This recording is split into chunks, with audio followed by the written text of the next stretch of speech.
Bonjour à tous et bienvenue sur cette session qui va être consacrée à l'hémodynamique et le sepsis.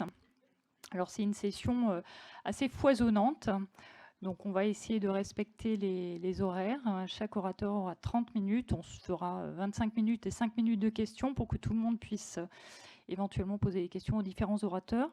Et on va commencer par le professeur Zileskiewicz, qui va nous présenter les stratégies de remplissage volémique, une question qui nous concerne tous. Voilà, le professeur Zileskiewicz de Marseille, CHU Nord. Madame, messieurs les modérateurs, mesdames et messieurs, bonjour, merci beaucoup pour l'invitation. Donc on va parler ensemble de remplissage vasculaire, c'est un vaste sujet, donc on ne pourra bien sûr pas tout aborder, on pourra éventuellement, si vous voulez, discuter à la fin de la discussion s'il y a des sujets qui n'ont pas été abordés. Et bien sûr, je tenais à remercier deux collègues et maîtres qui m'ont aidé pour ce topo, les professeurs Muller et Léon. Alors mes conflits d'intérêts. Et on va commencer. Alors avant, on était un peu caricatural. On disait, moi je suis plutôt libéral, moi je suis plutôt restrictif. D'accord ? C'était le monde d'avant. Maintenant, on va voir que le maître mot de ce topo, c'est qu'il va falloir individualiser, d'accord ? Individualiser le remplissage. C'est un peu comme avant, on était soit végétarien, soit carnivore, et maintenant on devient flexitarien. Voilà. Donc les choses évoluent et on rentre dans la médecine de précision. Donc ça a été bien montré, et c'est même dit dans la Bible du sepsis, qui est la Surviving Sepsis Campaign. On n'a plus maintenant d'arguments pour dire est-ce qu'il faut être restrictif ou libéral. Non, on n'est plus là, on est dans le domaine de la médecine de précision, donc on ne peut plus avoir la même règle pour tout le monde. À partir d'aujourd'hui, il va falloir qu'on individualise les choses. Donc le titre de ce topo, ça va être de voir le remplissage vasculaire. Pourquoi il faut le faire? Pour qui il faut le faire? Avec quoi? Quand et comment? Donc pourquoi il faut faire du remplissage vasculaire? Parce que vous avez une fuite capillaire dans le sepsis, et on y reviendra après dans cette session, et parce que vous avez des phénomènes de vasodilatation. Tout ça, c'est médié principalement par les cytokines qui sont libérées dans le choc septique, et vous allez donc avoir une perméabilité capillaire qui est extrêmement importante, et une vasodilatation, donc un troisième secteur. En plus, vous avez éventuellement une atteinte cardiaque, mais ça, on ne l'abordera pas ici. Donc nous, ce qu'on va vouloir faire avec le remplissage vasculaire, c'est agir sur le volume contraint, parce que lorsqu'on a une fuite capillaire, on a une baisse du volume contraint, et donc on va remplir le patient en augmentant le volume contraint, augmenter le retour veineux et augmenter le débit cardiaque. Le problème, c'est qu'au bout d'un moment, on rentre dans un cercle vicieux, hein, et comme il y a une fuite capillaire, on va remplir un peu c'est le tonneau des Danaïdes, et on a finalement un autre moyen d'augmenter le retour veineux et d'augmenter le débit cardiaque, c'est de stimuler ce volume qui est non contraint et d'augmenter ainsi le volume contraint. Donc finalement, la physiopathologie, c'est qu'on a une hypovolémie qui est à la fois relative et absolue par les pertes liquidiennes et relative par la vasodilatation.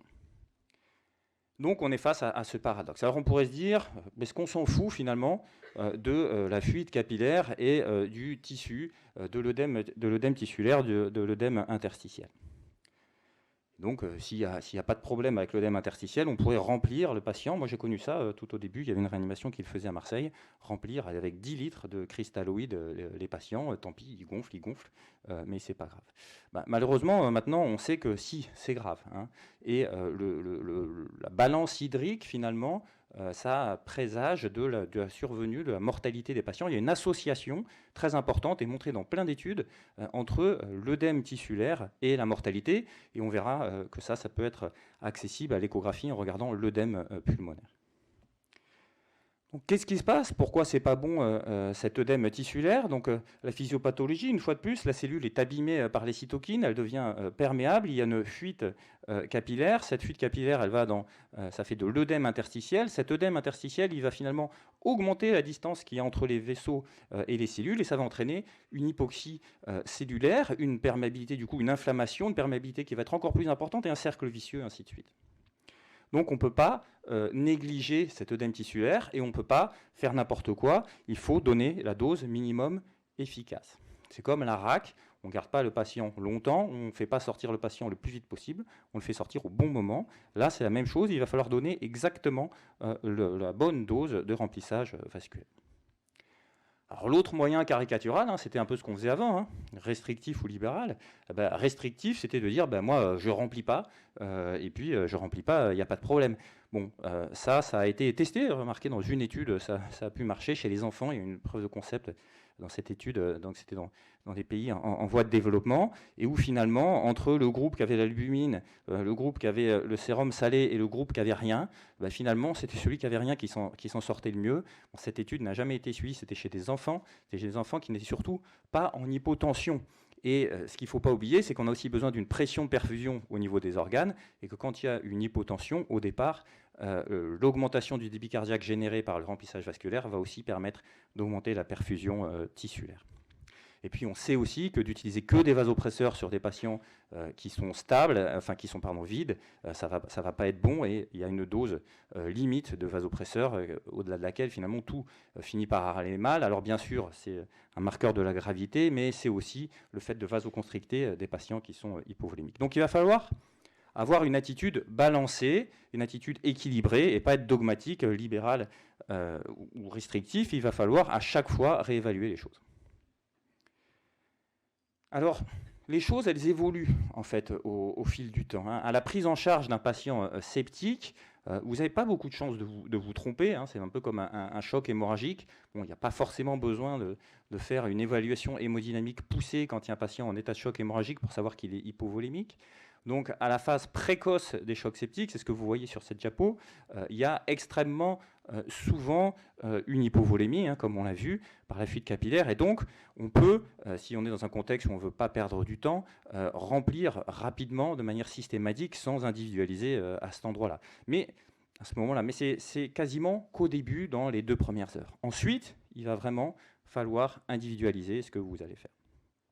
Et c'est encore une fois ce qu'on nous dit dans la Surviving Sepsis Campaign. On nous dit, voilà, au début, vous pouvez passer 30 millilitres kilo de cristalloïdes pour tout le monde. Bon. Le problème, c'est qu'évidemment, il n'y a pas eu d'étude qui évaluait 25 millilitres kilo versus 30 ou 30 versus 35. Ou voilà. Donc ça, c'est une guideline globale. Si vous n'avez pas le temps, il faut probablement faire 30 millilitres kilo. Maintenant, évidemment, si on a le temps à ce moment-là déjà de commencer l'individualisation et de regarder la tolérance et la nécessité de poursuivre le remplissage, c'est bien sûr probablement le mieux. Et donc à chaque étape, une fois qu'on a commencé à faire un remplissage en urgence, à chaque étape ensuite de la prise en charge, il va falloir vous poser la question entre le bénéfice de votre débit cardiaque, de votre remplissage vasculaire et votre risque. Donc le bénéfice, ça va être l'augmentation du débit cardiaque, l'amélioration de la perfusion, et le risque, ça va être l'œdème interstitiel qui peut toucher le rein, le poumon, etc. Alors sur quels critères on va pouvoir individualiser comme ça notre prise en charge? Alors il y a des critères qui paraissent compliqués, et puis qui sont à la mode, le delta pp, etc. Et en général, les plus jeunes d'entre nous se jettent là-dessus pour dire « Ah, il est hypovolémique, il a des signes de précharge dépendance, je le remplis ». Non. La première des choses à faire, c'est regarder s'il y a un problème. Nous, ici, là, ceux qui n'ont pas eu le temps peut-être de boire depuis un certain temps, il y en a plein qui sont hypovolémiques, qui sont précharge dépendants. Hypovolémique, ça veut rien dire qu'ils sont précharge dépendants. Mais s'il n'y a pas de problème, il n'y a pas besoin de chercher des solutions. Donc, dans la Surviving Sepsis Campaign, c'est bien ce qu'on nous dit. Il faut guider votre ressuscitation, votre administration de fluide sur les lactates et éventuellement sur le temps de recoloration capillaire, sur tous les critères cliniques qui montrent que votre débit cardiaque n'est pas adapté. Si votre débit cardiaque est adapté, si vous voyez au bout d'un moment la lactatémie qui commence à redescendre, votre temps de recoloration qui s'améliore, la diurèse qui reprend, évidemment, arrêtez, même si votre critère de précharge dépendance est positif, ne remplissez pas. Donc la première étape, et j'insiste là-dessus, c'est de savoir si le débit cardiaque est inadapté. Et ensuite, l'intérêt éventuellement du remplissage vasculaire, ça va être d'augmenter ce débit cardiaque si le patient est précharge dépendant. Donc le lactate, la SCVO2, le temps de recoloration capillaire, la diurèse, et ensuite on va regarder donc là les marqueurs, c'est à ce moment-là seulement qu'on va regarder les marqueurs de réponse au remplissage vasculaire. Alors la réponse au remplissage vasculaire, déjà ce qu'on appelle la réponse au remplissage vasculaire, c'est quelque chose de très discutable. C'est très discutable parce que c'est une valeur arbitraire. On dit que c'est 10 à 15% d'augmentation du débit cardiaque immédiatement après l'administration des fluides. Bon, ça déjà, c'est une définition qui peut-être évoluera parce que ça ne tient pas compte de la perfusion des organes et on peut probablement trouver une meilleure définition, mais pour l'instant, c'est cette définition qu'on a retenue, c'est 15% en général. Donc vous voyez les chiffres magiques, 14% c'est non-répondeur, 15% c'est répondeur. Mais en tout cas, c'est cette définition-là qu'il faut retenir. Et quand on arrive à ce stade-là, eh bien là, la clinique ne suffit plus. La clinique vous a aidé pour savoir si le débit cardiaque était adapté ou inadapté, mais elle ne vous sert pas pour savoir si le patient est précharge dépendance ou si elle ne l'est pas. Toutes les études retrouvent à peu près la même chose. Quand on voit que le débit cardiaque est inadapté, il y a à peu près 50% des patients qui répondent et 50% qui ne répondent pas. Donc là, bien sûr, la clinique ne suffit plus. Et en plus, ce critère, il est un peu traître parce qu'on prédit la réponse au remplissage vasculaire. Ok, alors donc il y a des patients qui sont répondeurs, mais dans les répondeurs, il y en a qui vont rester répondeurs et il y en a d'autres qui vont être répondeurs au début et qui ensuite ne vont plus l'être. Donc il va falloir non seulement regarder les choses avant de remplir, mais ensuite, après qu'on ait rempli, et réévaluer les choses, quand un patient est très instable, réévaluer les choses de manière assez répétée, assez rapprochée. Alors vous pensez tous probablement qu'on fait tous bien et que tout ce que je vous ai dit, vous le faites probablement déjà tous. Bon, sauf que ce n'est pas ce que disent les études. Hein, et vous voyez que dans cette étude-là, c'est 10%, même pas, hein, des gens qui regardaient la précharge dépendance avant de remplir et qui contrôlaient ensuite le débit cardiaque. C'était très très peu, c'était encore moins. Et on l'a tous fait. Hein, la nuit, on nous appelle, il ne pisse pas, vas-y, remplis-le. On l'a tous fait, hein, et on l'a tous fait souvent, voilà, très souvent. Voilà. Donc maintenant, il faut dire, voilà, réveille l'interne qui fasse une écho. Donc, prédire la réponse au remplissage vasculaire, c'est quoi? C'est savoir si on est dans la partie ascendante de la courbe de Frank-Starling. C'est-à-dire, si lorsque je vais remplir mon patient, lorsque je vais augmenter son volume télédiastolique du ventricule gauche, son retour veineux, est-ce que je vais augmenter ainsi son volume d'éjection systolique? C'est juste ça. Donc, est-ce que je suis dans la courbe ascendante ou est-ce que je suis plutôt dans la courbe horizontale de Frank-Starling où là, je vais augmenter le risque d'OAP. Donc, je veux savoir si je suis dans la zone verte ici. Donc, je veux le prédire. Je veux prédire le fait que lorsque j'aurai rempli mon patient, il augmentera son débit cardiaque de 15% après que j'ai fini de passer mon soluté de Ringer-lactate.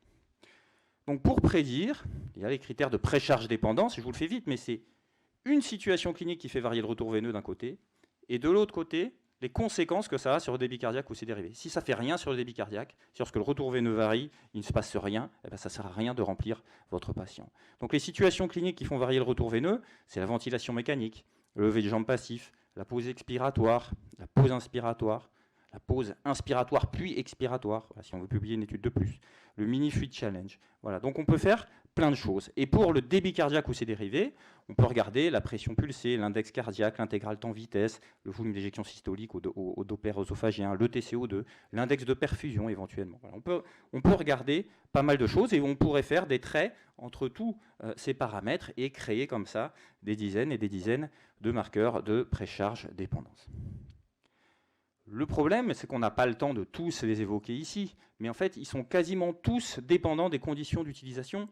Et finalement, pour beaucoup d'entre eux, notamment le plus connu, le delta-PP, ils sont finalement utilisables chez très peu de patients. Il y a fait une étude de Yazid Majoub qui retrouvait que c'était moins de 10% des patients chez qui on pouvait les utiliser. Et quand on peut les utiliser, finalement, on est souvent dans la zone grise. Encore une fois, ces fameux chiffres magiques, ça ne marche pas. Il y a les zones grises.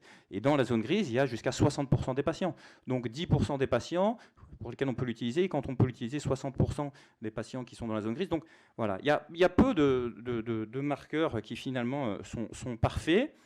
Celui qui est probablement le plus utilisé et le mieux, et qui marche dans toutes les situations, quasiment toutes les situations, à part l'hypertension intra-abdominale et les amputations de jambes, c'est de faire une épreuve de levée de jambes et de regarder les conséquences sur le débit cardiaque. Alors pas trop sur la pression pulsée, on peut le faire, mais plutôt sur le débit cardiaque. On pourra en parler à la fin du topo si vous voulez. Donc ça va simuler une épreuve de remplissage, hein. Il faut garder l'angle entre la tête et le tronc qui soit stable. Et le cut-off qui est retenu maintenant dans les méta-analyses, c'est 10%. Au départ, c'est 12%, encore une fois, des chiffres magiques. Maintenant, c'est 10%. Mais l'idée, hein, c'est bien de garder le même axe, de passer en position demi-assise. Comme ça, vous allez recueillir plus, vous allez mobiliser plus de sang parce que vous mobilisez une partie du territoire splanchnique. Et ça a une aire sous la courbe qui est vraiment très bonne. Ça marche chez des malades ventilés, chez des malades non ventilés, chez des malades en arythmie. Et donc, nous, dans ma pratique, hein, c'est pour ça que je vous en parle, c'est ce qu'on utilise le plus, mais je vous ai montré la liste avant, on peut utiliser d'autres choses, le mini-fluid challenge, etc. Voilà, il faut faire un choix. Nous, en général, c'est ce qu'on utilise dans notre stratégie de remplissage vasculaire, et c'est ce qui est utilisé dans certaines études maintenant pour être éthique, comme gold standard sur la précharge dépendance, chez les patients qu'on ne veut pas remplir pour savoir si à la fin ils étaient répondeurs ou non répondeurs, on leur lève les jambes et ça peut servir de gold standard, donc c'est quelque chose qui est vraiment validé et reconnu.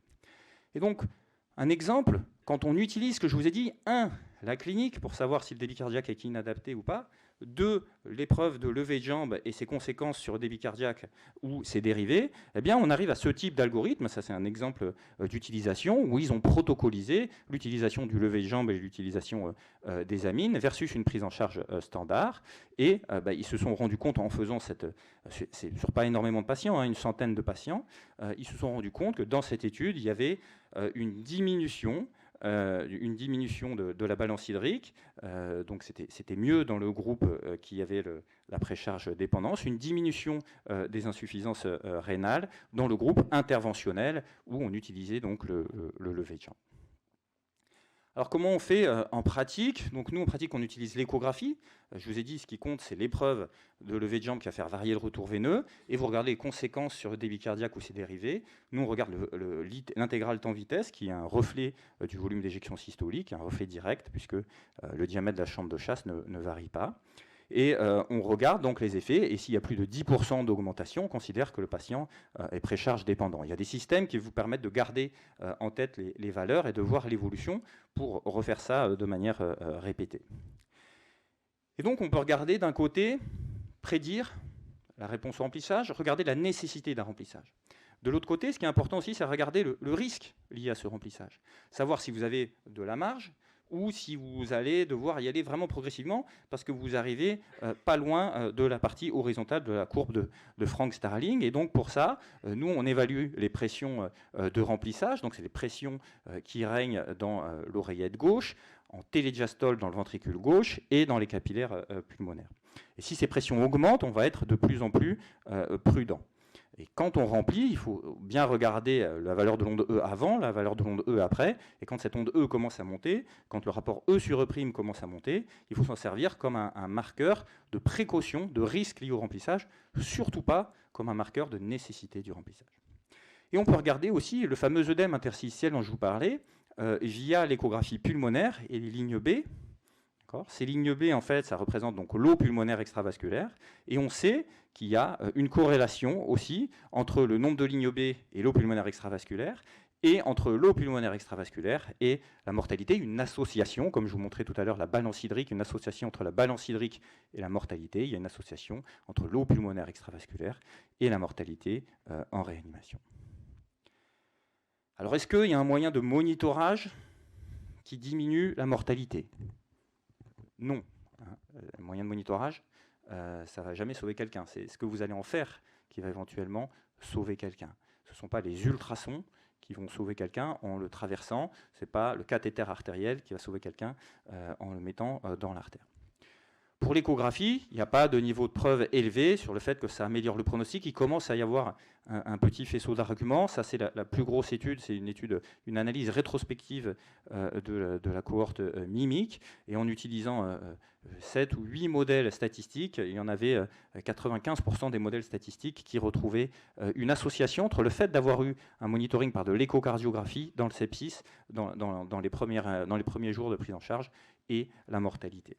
Et puis, Si on regarde d'un point de vue général, pas que l'échographie, mais finalement le moyen de monitoring et le fait de rechercher la précharge dépendance avant de remplir quelqu'un, de se lever ou d'envoyer l'interne faire une écho avant de dire à l'infirmière de passer 500 millilitres, eh bien ça, c'est montré dans une méta-analyse que c'est associé à une diminution de la mortalité. Donc le message vraiment de ce topo, hein, c'est de dire qu'il faut individualiser et qu'il ne faut pas remplir au hasard. Un remplissage inadapté, ça peut potentiellement tuer votre malade à terme.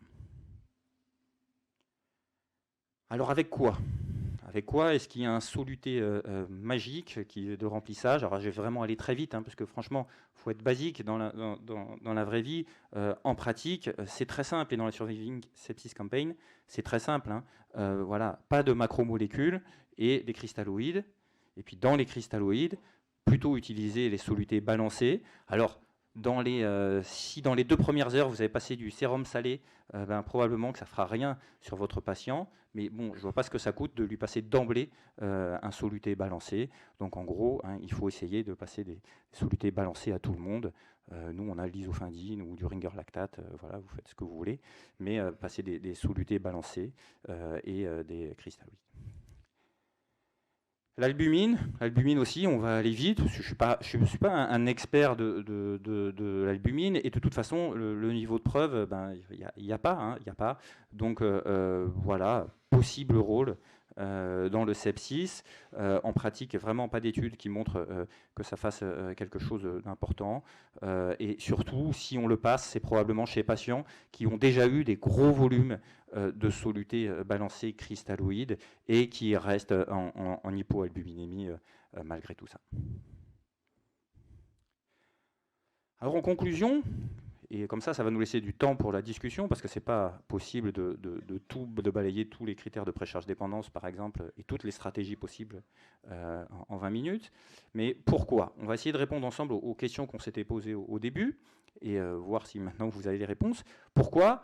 Parce qu'il y a une fuite capillaire, et donc il va y avoir une hypovolémie. Pour qui? Au début, pour tout le monde. Hein. Au début, il y a beaucoup de choses à faire dans la prise en charge d'un choc septique, donc il faut aller vite. Il ne faut peut-être pas passer du temps à faire une évaluation hémodynamique poussée.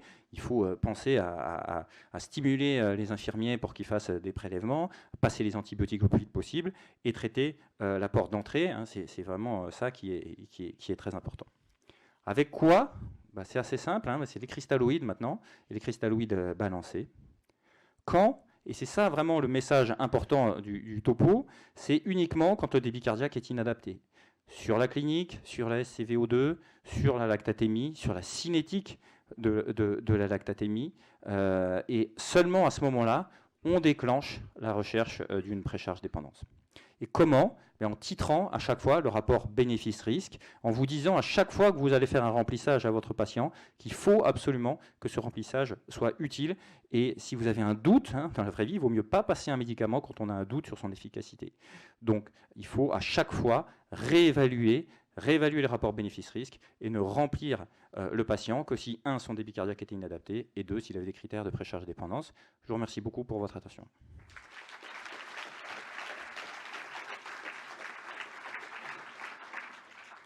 Merci beaucoup pour ce topo très pratique. Donc, si je comprends bien, il faut que chacun essaye d'établir un protocole, que l'écho, c'est quand même très bien. Alors, je suis un peu, évidemment, pas très objective, mais en tout cas, l'écho, c'est très bien de la mettre au cœur du protocole. Moi, j'avais une petite question avant de lancer la salle sur des questions qui vont être sûrement nombreuses. C'est à quel temps du remplissage on refait de l'écho pour vérifier qu'on ne remplit pas trop? À la fin du premier soluté, comment on fait? Alors, sur les premiers 30 millilitres kilo, le chiffre magique, si vous avez beaucoup de choses à faire, vous n'êtes pas obligé de réévaluer. Le rapport bénéfice-risque à réévaluer, c'est là que je vous ai montré, c'est vraiment là que la plupart des gens sont répondeurs. Donc, c'est peut-être pas là. Vous n'êtes pas obligé de refaire tout de suite de l'écho, mais sinon, après, ce serait à chaque remplissage, avant et après. Est-ce qu'il y a des questions dans la salle? N'hésitez pas, on a un petit peu de temps et c'est impossible que vous n'ayez pas de questions. Alors, qui évalue systématiquement la précharge dépendance avant de faire un remplissage vasculaire? Soyez honnête. Hein. Et même les internes du service, c'est pas vrai. Moi, ça dépend de l'heure. Voilà. Alors, qui essaye le plus souvent possible d'évaluer la précharge dépendance avant de faire un remplissage vasculaire? Bon. Super, bah, au moins, voilà, le topo peut être utile, parce que c'est loin d'être la majorité. Hein. Comme vous ne voyez pas ce qu'il y a derrière vous, je vous dis, c'était 10%, hein, à peu près. Donc si vous n'êtes pas convaincu, venez nous dire. Hein, et vraiment, on est là pour répondre aux questions. Hein. Alors, qui utilise que l'échographie et pas de moyens de monitoring continu dans le choc septique du débit cardiaque? Qui utilise du monitoring continu du débit cardiaque dans le choc septique? Et les autres, ils font rien. Donc oui, donc nous en pratique, on utilise les deux, hein, d'accord? Donc l'échographie, ça a une énorme limite, c'est que c'est discontinu. Et que tout le monde ne sait pas en faire, et que c'est opérateur dépendant. Donc c'est très important d'en faire, et je vous ai montré des associations qui commencent à sortir avec le pronostic, mais c'est très important aussi d'utiliser en background un monitoring continu du débit cardiaque avec une valeur affichée qui nous permet de détecter ce qui va se passer, s'il y a des changements dans l'état hémodynamique du patient. Et donc il ne faut absolument pas penser que les moyens de l'échographie et les autres moyens de monitoring s'opposent. Au contraire, hein, ce sont des moyens qui sont complémentaires, l'un qui est discontinu et l'autre qui est continu. Voilà, donc il faut vraiment associer les deux. Et si vous utilisez des moyens de monitoring continu par analyse du contour de le pouls, il faut absolument les recalibrer à chaque fois que vous avez une modification brutale de l'état hémodynamique de votre patient. Juste pour préciser, pour le patient ventilé, les valeurs que tu as présentées restent les mêmes? Pour le lever de jambe? Ouais. Oui. Donc les valeurs en fait sont les mêmes dans toutes les situations cliniques. Le cutoff est à 10%. Enfin, encore une fois, hein, les chiffres magiques, avant c'était 12%, maintenant c'est 10%.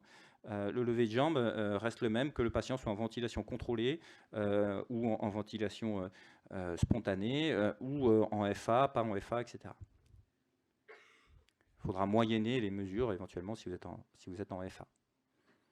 Vous avez des mesures automatisées sur les appareils d'échographie de plusieurs marques, hein, de l'ITV. Et encore une fois, l'ITV et le volume d'éjection systolique, les variations de l'ITV sont les mêmes que le volume d'éjection systolique, puisque le diamètre de la chambre de chasse de l'aorte ne change pas. Une question? Bonjour, Stanislas Savoir pour l'hôpital Édouard Herriot à Lyon. Bonjour. Donc vous nous dites que pour déclencher le remplissage, et effectivement la plupart des gens sont précharge dépendants la plupart du temps, il faut regarder la perfusion tissulaire. Et après, qu'on va regarder donc l'efficacité du remplissage sur la variation du débit cardiaque. Mais en fait, jusqu'à quand? Et ne devrions-nous pas plutôt prendre un marqueur de la perfusion tissulaire pour guider l'arrêt de l'expansion volémique, au même titre qu'on prend ce marqueur pour le débuter? Puisqu'au final, l'objectif du remplissage, comme toute la réanimation hémodynamique, c'est l'optimisation de la perfusion au niveau tissulaire et non pas du débit cardiaque. Oui, c'est une excellente question. Et la réponse est oui et non. La réponse est oui, et idéalement, je vous ai dit que le terme de réponse au remplissage vasculaire par une augmentation du débit cardiaque de 15%, c'était probablement un mauvais critère, qu'il faudrait plutôt un critère de perfusion tissulaire et qu'on allait devoir peut-être dans le futur en changer. Non, on ne peut pas se baser que sur un critère de perfusion tissulaire pour arrêter le remplissage, parce qu'on va peut-être à devoir attendre plus longtemps. À partir du moment où on voit que le remplissage vasculaire n'augmente plus le débit cardiaque, a priori, il ne peut plus, s'il n'augmente plus le débit cardiaque, il ne peut plus que nuire, et donc il ne peut plus arriver, on ne peut pas imaginer que 10 minutes après, ou un quart d'heure après, ou 500 millilitres après, ils finissent par continuer à améliorer la SCVO2 ou le lactate, alors qu'il n'augmente plus le débit cardiaque, puisque le seul moyen par lequel il pourrait faire diminuer le lactate serait une amélioration du débit cardiaque. Non, et là, on est déjà potentiellement dans du fluide overload. Et oui. Peut-être qu'il fallait s'arrêter encore au moment où le débit cardiaque pouvait potentiellement augmenter, mais qu'en fait, on était déjà dans la suroptimisation du débit cardiaque. Oui, c'est possible, mais d'où l'intérêt de faire des volumes qui ne sont pas, et de réévaluer fréquemment. Vous avez raison, c'est pour ça que je vous dis de réévaluer fréquemment. On ne connaît pas exactement la latence entre les variations, le temps qu'il faut d'adaptation entre finalement l'optimisation et la baisse de la clairance du lactate, par exemple. Alors, votre question, elle est très bonne, hein, mais elle pourrait s'appliquer plutôt à la SCVO2. Il y a des technique de monitoring continu de la SCVO2.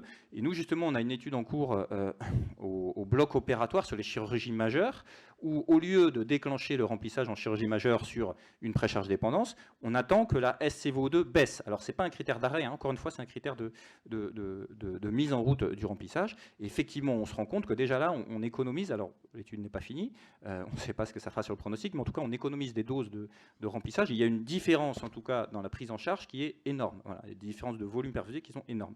Je ne sais pas à partir de quel moment, il n'y a pas d'étude qui nous permet de dire à partir de quel moment ça n'a jamais été testé, en fait, ce que vous dites. C'est-à-dire que si j'arrête tout de suite de remplir, il faudrait faire une étude où on continue à remplir et voir combien de temps on aurait économisé si on s'était arrêté au moment où la SCVO2 ne remontait plus. Mais ça n'a pas été fait et c'est parce qu'on ne connaît pas exactement le délai et la latence entre les deux. Mais c'est intéressant et c'est à tester. Je crois que dans Andromeda Shock, le TRC se corrigeait de temps en temps.